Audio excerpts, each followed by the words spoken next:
अस्सलामु अलैकुम वरहमतुल्लाहि वबरकातुह। तो इंशाअल्लाहुल मुस्तान आज हम कोशिश करेंगे कि जो हमने स्टार्ट किया है मॉडल ऑक्सिलरीज को विल से हमने स्टार्ट किया है और पूरी की पूरी बोर्ड समरी मैंने आपके लिए यहीं पर छोड़ दी है। और आज जो हमें करना है दैट इज़ एक्चुअली शेल, क्योंकि आप जानते हैं शेल और विल जो है यूजुअली जो हम कुछ चंद साल पहले जब हम इनका इस्तेमाल करते थे, हमारे असातिज़ा हमें पढ़ाते थे कि विल और शेल जो है ये फ्यूचर को बयां करते हैं। लेकिन आज यहाँ पर मैंने लिखा है mostly avoided in daily usage. जो शेल को आप छोड़ दिया गया उसके चंद एक वजूहात पर हम बात करेंगे और उसकी बुनियादी वजह क्या है उस पर भी इंशाल्लाह थोड़ी देर में हम बात करेंगे। आज ये टॉपिक जो है मैं कोशिश करूँगा इसको मुख्तसर करने की, क्योंकि मेरा गला ख़राब है और थोड़ा सा जो ज़ुबान भी लड़खड़ा रही है।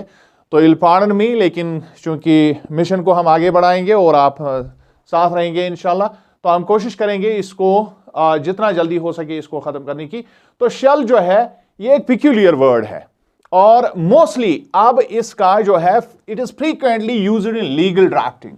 ये आम तौर पर जो है इसका इस्तेमाल कानूनी ज़ुबान में होता है। और जो मुसव्वदे आपने पढ़े होंगे तो आप में से बहुत सारे लोगों ने वो एफिडेविट वगैरह पढ़े होंगे या मुख्तलिफ महकमों में वो एफिडेविट हमें देने पड़ते हैं, तो वहाँ पर आपने देखा होगा कि वहाँ शल शल शल बहुत दफ़ा होता है। उसकी बुनियादी वजह यह है कि ये जाहिर क्या करता है, इट शोज एंटाइटलमेंट, यानी आपके लिए आपके ऊपर एक जिम्मेदारी आयद की जाती है कानूनी तौर पर। कानूनी नज़र से अगर हम देखेंगे इसको तो इसमें 5-7 बातें होती है जो असल में उस एंटाइटलमेंट के हेडिंग के नीचे आती है।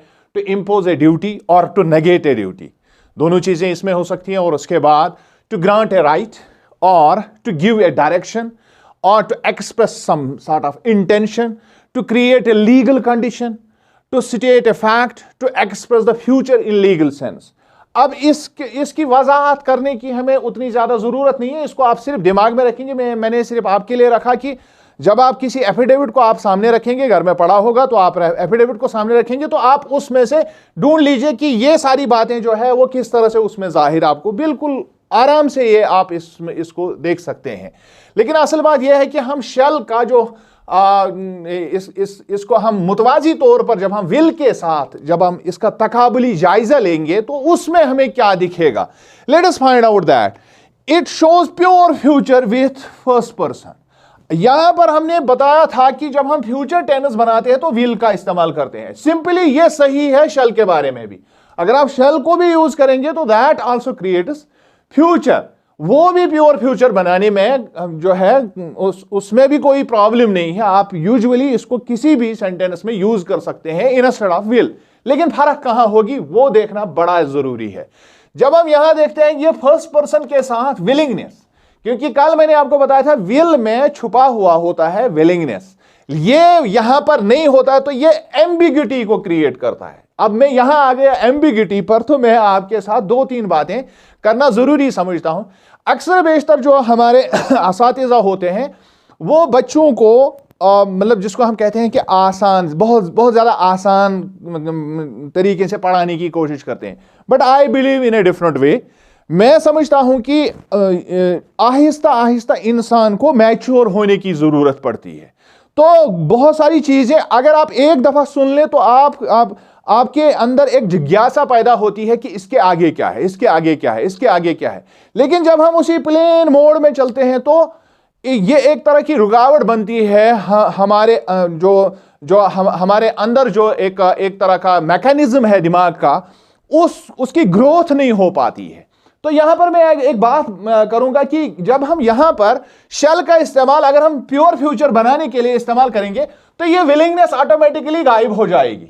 अब इसमें जोर नहीं रहेगा तो ये एम्बिग्यूटी पैदा होगी। अब ये एम्बिग्यूटी क्या है, जब हम इस्तेमाल करते हैं आमतौर पर जो ऑर्डर जो फॉलो किया जाता है, स्पीकर जो है नेटिव स्पीकर्स खासकर वो फॉलो करते हैं इस ऑर्डर को कि वो will, would, can, could, should, might, must, may, shall और आट टू, इस तरह का ऑर्डर वो रखते हैं। इसका मतलब क्या है मैं आपको समझाऊंगा। इसका मतलब यह है कि हम एम्बिग्यूटी से निकल के हम पॉसिबिलिटी की तरफ जाते हैं। एम्बिग्यूटी से निकल के हम पॉसिबिलिटी की तरफ अक्सर बेशतर अपना जो है ट्रैवल करते हैं, और उसके बाद पॉसिबिलिटी से एक और कदम हम आगे जब बढ़ते हैं सर्टेनिटी आ जाती है। यानी पॉसिबिलिटी और जब हम जिसको हम कहते हैं एपिस्टेमिक, एक खास उसमें आता है। आप इन पर ज्यादा ध्यान नहीं करेंगे जो मैं अल्फाज इस्तेमाल करता हूं, लेकिन एक दिन आएगा कि आप इन अल्फाज को बहुत ही ज्यादा मायने खैज पाएंगे और इन अल्फाज से आपको काफी मदद मिलेगी ये सारी चीजें समझने में। तो एपिस्टेमेटिक या epistemic it means relating to some sort of knowledge. आपको एक खास एक तरह का एक पता होता है कि कोई चीज सही है या गलत है। आपको एक मतलब एक तरह से अब आप बिल्कुल क्लियर होते हैं, एक क्लियरिटी आ जाती है। और उसके बाद जब क्लियरिटी आ जाती है तो उससे आगे एक और कदम आ जाता है कि अब आप उस क्लियरिटी के अकॉर्डिंग अपने आप को ऑब्लाइज ठहराते, अपने आप को उसमें अपने आप को आप जिम्मेदार ठहराना शुरू कर देते हैं। तो वहां पर ऑब्लिगेशन बनती है, और फिर ऑब्लिगेशन जब एक कदम आगे बढ़ती है तो एक तरह की वो ड्यूटी बनती है। यानी जब हम हैव टू का इस्तेमाल करते हैं अक्सर बेशतर, जो हमारी जो कानूनी जिम्मेदारियों को पूरा करने के लिए हम हैव टू का इस्तेमाल करते हैं, फिर जब हम उससे एक कदम और बढ़ते हैं तो दैट मीन्स उसको डियोंटिक बोलते हैं। तो डियोंटिक में क्या होता है, वहां मॉरल ऑब्लिगेशन। चाहे आपको कोई कानून कहे कोई बात करने के लिए या ना करे, तो आप अपने जमीर के अंदर अपने आप को जो है किसी खास नॉलेज की बुनियाद पर वो होता है, तो दैट इज कॉल्ड डियोंटिक। और उसमें डियोंटिक में मॉरल ऑब्लिगेशन जब हम आर्ट टू का इस्तेमाल करते हैं तो ये ट्रैवल करता है असल में। ये मैंने पहले भी बताया था। यानी एम्बिग्यूटी से ये पॉसिबिलिटी, और फिर एपिस्टेमिक से ऑब्लिगेशन, और ऑब्लिगेशन से डियोंटिक की तरफ ट्रैवल करता है हमेशा। यहां पर भी ऐसा ही हो रहा है। यानी एम्बिग्यूटी से निकल के एक तरह की पॉसिबिलिटी हम क्रिएट करते हैं, और ये पॉसिबिलिटी ये है कि मैं विलिंग हूं ये काम करने के लिए, तो I use will in instead of shall. तो आई थिंक कि ये थोड़ा बहुत क्लियर होगा, लेकिन मेरा गला खराब है, मैं इस पर और जोर देता। आगे चलकर इंशाल्लाह कभी इस पर और मजीद गुफ्तगू करेंगे। तो उसके बाद आता है number 4, to ask for an advice और suggestion request with first person. लेकिन अगर हम फर्स्ट पर्सन का इस्तेमाल करके आप क्वेश्चन बनाएंगे, यानी शैल आई, शैल वी, तो इस तरह से अगर आप कोई सवाल पूछेंगे, आगे चल के कुछ भी आप पूछ सकते हैं, तो शैल आई और शैल वी के साथ आप किसी की एडवाइस लेना चाहते हैं, किसी की सजेशन या किसी की रिक्वेस्ट, किसी को रिक्वेस्ट कर रहे हैं कि आप मुझे कुछ बताएं, तो ये एक और नुआंस बनती है इसकी मीनिंग में, ये एक नुआंस बनता है। ये शैल का चमत्कार है।